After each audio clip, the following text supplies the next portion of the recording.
Olá, pessoas, bem-vindos aí a mais uma etapa da Geografia 2, módulo 4. Módulo esse, pessoas, que nós vamos falar sobre as configurações naturais do território brasileiro, configurações dos biomas, do relevo e, consequentemente, do uso desses recursos naturais para o aproveitamento econômico, social e cultural também, né? Muitas vezes o clima molda a cultura de um lugar, e como o relevo também, ele molda a cultura de um lugar. Então, uma coisa vai estar conectada com a outra. Como eu já venho dito nos outros vídeos, tá? Pensa nisso. Não tente fazer o conhecimento de forma isolada. Comece a perceber que os assuntos se conectam, direta ou indiretamente. Para a gente começar aqui, pessoas, observem essa frase. Brasil, país continental e tropical. Muitos vão perguntar isso. É tropical? Sim, é um país tropical. O que é um país tropical, pessoas? País tropical é um país que está entre os trópicos. Aqui nós temos nesse mapa aí na tela de vocês o Trópico de Capricórnio, que passa no paralelo 23, né? Um pouco aqui no estado do Pará e do Mato Grosso do Sul, bem aqui. E aqui, se o mapa continuasse, mais acima aqui nós teríamos o Trópico de Câncer. Trópico de Câncer, que também passa no paralelo 23, só que no hemisfério norte. Vamos colocar aqui. Então, para você não confundir, lembre-se, né? Não temos câncer no Brasil. Então, dá para você diferenciar aí qual é o trópico que passa no nosso território, tá bom? É o Trópico de Capricórnio, tá aqui. Então, pessoas, toda essa área aqui, ó, toda essa área é uma área tropical. E o Brasil, a maioria do seu território está em área tropical. Porém, isso não significa que todo o território brasileiro tem um clima tropical, tá? Não é todo o território brasileiro que tem um clima tropical, e dá para vocês observarem bem isso no mapa, né? Os nossos climas são predominantemente quentes e úmidos, mas nós temos climas frios e secos, tá bom? Porém, o que vai predominar no território brasileiro é a presença de climas quentes e úmidos, né? Agora a gente vai explicar por quê. Em linhas gerais, o Brasil possui uma baixa amplitude térmica. E aqui a gente pode frisar esse assunto, esse conceito, que é a diferença entre a máxima e a mínima. Essa diferença entre a máxima e a mínima. Vamos pegar um exemplo aqui, principalmente aqui na região das baixas latitudes. Professor, o que é baixa latitude? Pessoas, baixa latitude são latitudes até 30 graus. 30 graus de latitude, seja norte ou sul. Vamos diferenciar aqui, ó, de 0 a 30, baixa latitude, de 30 a 60, média latitude, e de 60 a 90, altas latitudes. Está confuso em relação a esses conceitos de paralelo, latitude, longitude? Dá uma olhada lá nos módulos da Geografia 1, tá bom? Vocês vão entender melhor esse conceito de latitude e longitude. No caso aqui, para analisarmos as questões climáticas, o foco serão as latitudes, os paralelos, tá bom? Vamos trabalhar um pouco nesse mapa aqui, que vocês podem observar que nós temos 5 massas de ar atuando no Brasil. A massa de ar equatorial continental, essa massa aqui. A massa de ar equatorial atlântica, essa massa de ar aqui.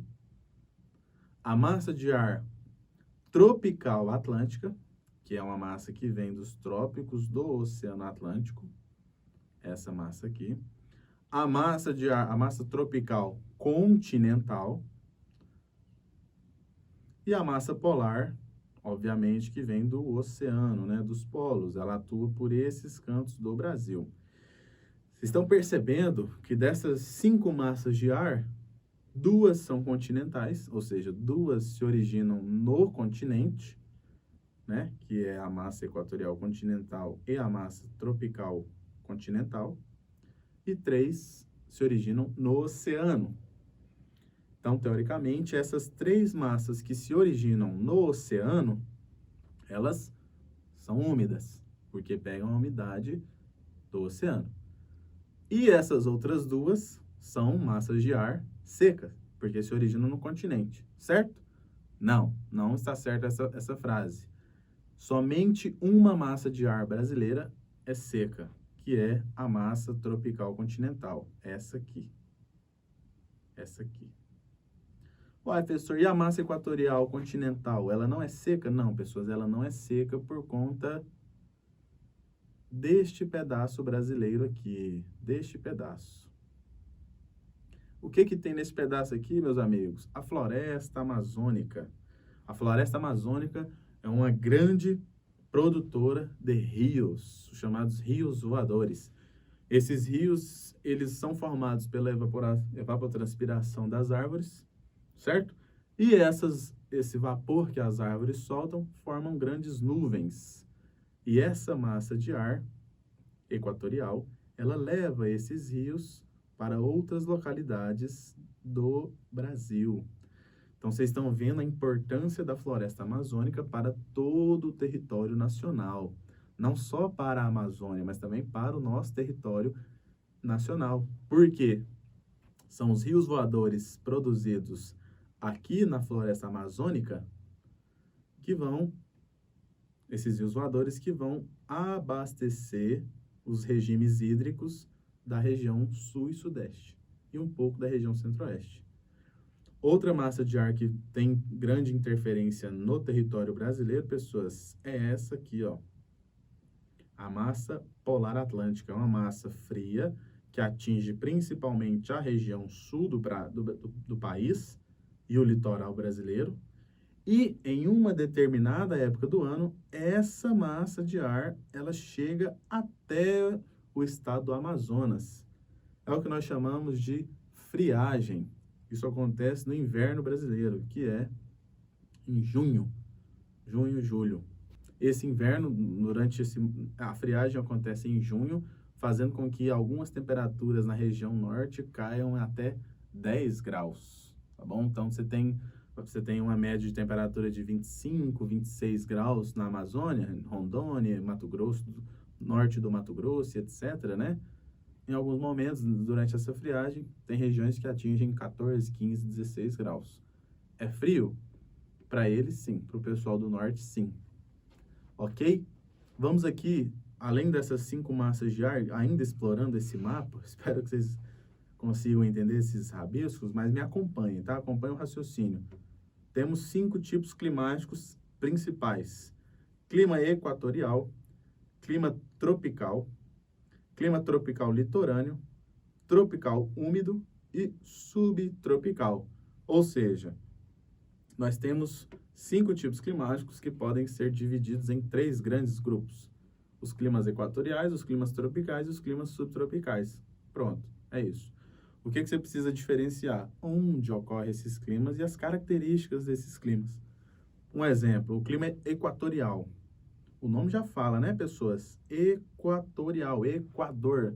É um clima que ocorre próximo à linha do Equador. Se ocorre próximo à linha do Equador, que está aqui, vamos passar uma... Se ele ocorre próximo à linha do Equador, ele ocorre na região norte do país. Região norte, floresta amazônica, rios voadores, clima úmido.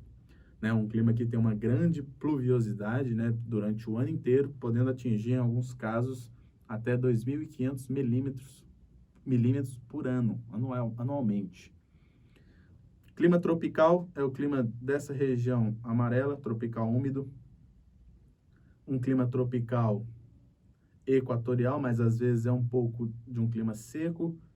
E aqui nessa região do sul do país, o chamado clima subtropical. Lembra lá, sub, né? Está abaixo do trópico.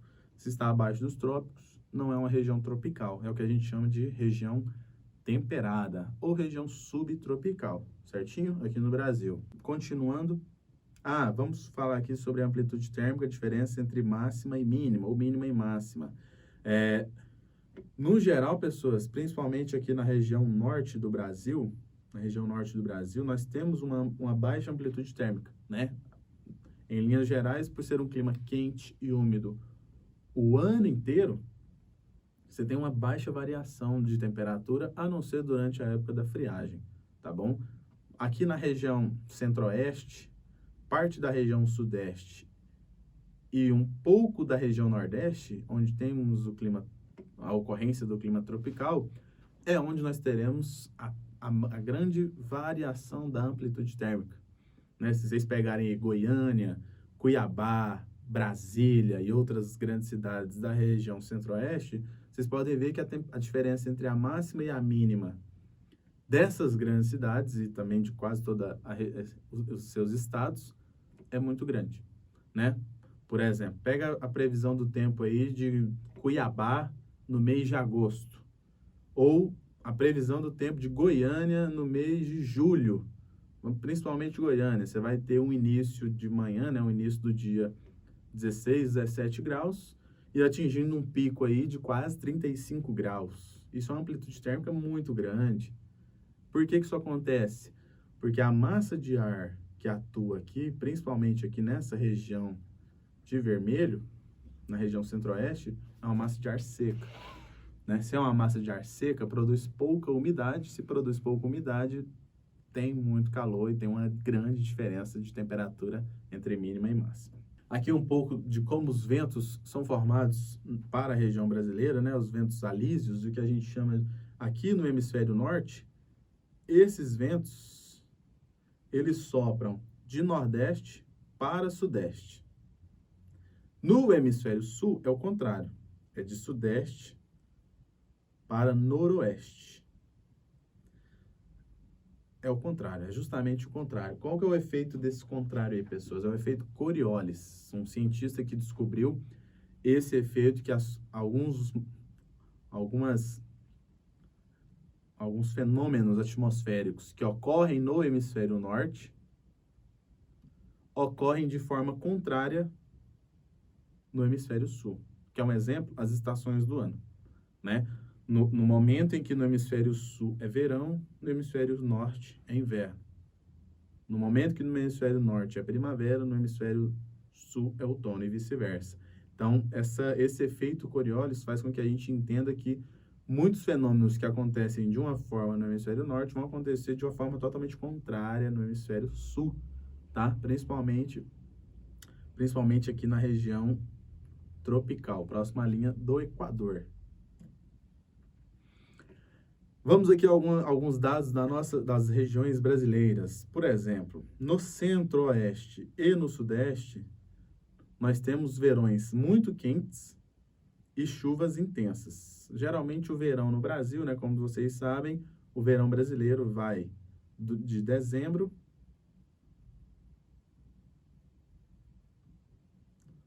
até meados de março, vamos pôr assim, né? A estação do ano, verão, dezembro a março, mais ou menos, 4 meses. Durante esse período aqui, pessoas, centro-oeste e sudeste, é muita chuva. É chuva, chuva, chuva. O índice pluviométrico aumenta consideravelmente.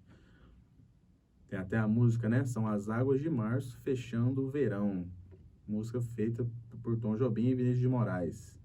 Na região norte e nordeste, pessoas, por ser um clima mais equatorial, né, a presença de massas de ar bem úmidas, por terem massas de ar muito úmidas e serem próximas à linha do Equador, nós vamos ter temperaturas acima dos 22 graus. É por isso que essas duas regiões são as mais quentes, né? As mais quentes do país, proximidade com a linha do Equador. Isso não significa que tenha cidades mais quentes, tá? Tem cidades mais quentes em outras regiões, mas é uma ou outra. Isso é explicado por questões geográficas. Na região sul, a única região brasileira abaixo da linha do Trópico de Capricórnio, é o que a gente vai chamar de região subtropical, nós temos a chamada zona temperada ou zona subtropical, invernos rigorosos e baixas temperaturas. E eu queria chamar a atenção para vocês o seguinte, zonas temperadas, né, zonas que estão acima do Trópico de Câncer no hemisfério norte ou abaixo do Trópico de Capricórnio no hemisfério sul, são regiões onde as 4 estações do ano são bem definidas. O inverno é muito frio, o verão é muito quente, o outono as folhas secam e na primavera as folhas florescem. São estações bem definidas, bem definidas. Uma observação que eu queria fazer com vocês é justamente a questão da friagem, né? Região norte é uma distribuição regular de chuvas, a massa polar atlântica atinge o centro-sul, podendo causar frio até na Amazônia, né? Que é o fenômeno que a gente conhece como friagem. Das 5 regiões brasileiras, a que tem a maior regularidade em termos de pluviosidade, né? Em termos de chuva, é a região norte. Por que isso acontece, professor? Floresta amazônica, tá? Os biomas brasileiros. Mas, vocês viram aqui que na região centro-oeste e sudeste, a época de chuva é dezembro a março, certo? Só nessa região. Por sermos um país muito grande, com dimensões continentais, a distribuição de chuva não ocorre de forma igual em todas as regiões. Isso é muito bom, porque não é necessariamente em todos os locais que chove ao mesmo tempo, né? Isso incentiva o turismo, por exemplo. Lá no Nordeste, se a gente for fazer uma comparação, as chuvas, elas vão de março a agosto. Não é à toa que as férias escolares no Nordeste ocorrem em janeiro. Por quê? Para aproveitar que não está chovendo, né? Para a galera começar a aproveitar as praias do Nordeste. Se a gente pegar os climas tropicais brasileiros, uma grande definição que nós podemos fazer, pessoas, é a delimitação, né? Ou é a definição entre 2 estações. Uma seca e outra chuvosa. E aqui nós colocamos a região centro-oeste e a região sudeste, como ícones dessa afirmação, clima tropical e 2 estações bem definidas, seca, abril a setembro, e chuva, outubro a março, tá? Tendo seu ápice aí de chuva nos meses de novembro, dezembro, principalmente, e janeiro. Fevereiro e março já começa a cair um pouco. Aqui no centro-oeste e no sudeste, né, como a gente já falou, um verão chuvoso, que vai de outubro a março. E no sertão nordestino, alguns fatores alguns fatores naturais fazem com que seja uma região semiárida, com temperaturas altíssimas e baixa umidade. Um dos fatores, pessoas, que vai fazer com que o sertão seja extremamente árido e quente e seco é o fator geográfico chamado de chuva orográfica ou chuva de relevo. Tem um planalto na região de Pernambuco que impede com que as chuvas do oceano, o planalto está aqui, as chuvas do oceano, esse planalto impede que essas chuvas passem para o outro lado do planalto, que é bem onde está a ocorrência do sertão nordestino, tá? Então, quando você tem aí um relevo, né, uma barreira natural que impede com que a umidade passe para o outro lado, automaticamente essa região vai ser seca, vai ser quente e vai ter baixa umidade. Ou seja, a seca no Nordeste, o sertão nordestino, ocorre por conta de causas naturais, tá? Não é questão de falta de política pública nem nada, é algo natural. Aquela região é seca por conta de fatores geográficos e naturais. Por conta disso aqui, pessoas, se nós pegarmos o mapa do Brasil de recurso hídrico e comparar com outros mapas de outros países, nós temos um grande privilégio. 12% da água doce disponível no mundo está onde? No Brasil. É o que a gente chama de privilégio hídrico. Vamos pôr aqui, ó. Privilégio hídrico. Por que é um privilégio hídrico? Porque estima-se que nos próximos anos, uma das grandes causas de guerras será a posse de água, né? Em muitas questões no Oriente, muitas guerras e muitos conflitos no Oriente Médio ocorrem por conta de questões hídricas, por conta da posse de água. Então, o Brasil hoje, ele tem um privilégio hídrico muito grande, né? Até porque a disponibilidade de água doce no mundo, ela é pequena. Ela é pequena. E 12% de toda a água que tem no planeta está aqui no Brasil. Dessa água doce disponível no Brasil mesmo, grande parte está aqui, ó. na Amazônia, né? Saibam, nós temos no Brasil o maior rio do mundo, que é qual?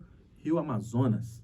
Ele nasce no Peru e deságua aqui no Pará, no Paraná, lá em Belém. Então, assim, é um rio extremamente importante para toda a América e principalmente para o mundo, porque é a partir deste rio e do seu regime fluvial que grandes cidades e pequenas também vão se desenvolver. Então, não é só a Amazônia ou só a região norte que é influenciável pelo maior rio do mundo, né? Nós temos que preservar esse bioma e automaticamente, preservando o bioma, nós preservamos tudo que está no bioma, inclusive a água. Por falar em bioma, vejam esse mapa comigo aqui. Nós temos hoje no Brasil estes biomas: Amazônia, Cerrado, Caatinga, Mata Atlântica, no litoral brasileiro, o Pantanal, região do Mato Grosso do Sul e Mato Grosso, e os campos, o que os sulistas chamam de pampas, esses pampas. Qual que é a grande dificuldade aqui desses biomas brasileiros, pessoas? É justamente a exploração humana. A Amazônia, por exemplo, sofre com desmatamento.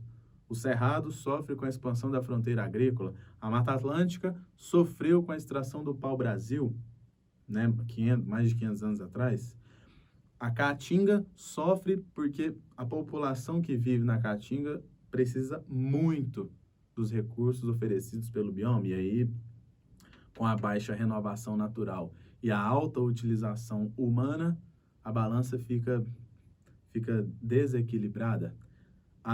Aqui no sul do país, nós temos os campos e tem uma vegetação chamada de Mata das Araucárias, uma vegetação extremamente importante para a economia do Rio Grande do Sul, que é da Mata das Araucárias que eles tiram a matéria-prima para fazer celulose. Hoje, estima-se que grande parte das araucárias já foi extinta e só resta apenas 1% da área natural que havia 500 anos atrás. Ou seja, também sofre com a exploração da madeira e das folhas dessa árvore para a produção de celulose. Para finalizarmos a parte de relevo brasileiro, então vocês percebem em mapas de relevo que quanto mais claro é a cor, mais plano é o relevo. Então, por exemplo, verde. Verde é a cor de planície em todos os mapas de relevo. Amarelo, depressão, e quanto mais escuro, mais alto é o relevo. Então, vocês podem perceber o seguinte: grande parte da Amazônia ou é planície ou é depressão, que a gente chama de depressão amazônica. Isso favorece muito a questão do desenvolvimento das florestas, tá? Olha aqui, ó, no litoral. Aqui no litoral nós temos as planícies litorâneas, e do litoral aqui, desde Belém até mais ou menos no Rio Grande do Sul, nós temos uma vegetação chamada de manguezal. Essa vegetação ela está extremamente sendo prejudicada pelas cidades litorâneas por conta de especulação imobiliária e falta de saneamento básico, que faz com que os esgotos sejam jogados no manguezal. Aqui no meio do Brasil, Cerrado, como a gente já falou, no Planalto Central. Aqui no Nordeste, Caatinga, etc, etc. Certo? Então, uma coisa está ligada com a outra. Saber do clima faz com que a gente saiba dos biomas, que faz a gente saber das unidades de relevo. E uma coisa se conecta com a outra para a gente entender todo esse conjunto e preservar um, que preserva o outro, que preserva o outro. Sem um relevo adequado, não tem o desenvolvimento de floresta. Sem o desenvolvimento de floresta, não tem o desenvolvimento de um clima suportável para a vida humana. Então, pensem nisso, tá, pessoas? Quando vocês forem fazer essas análises geográficas do território brasileiro, né? Análises naturais, ok? Assim a gente encerra o módulo 4. Valeu!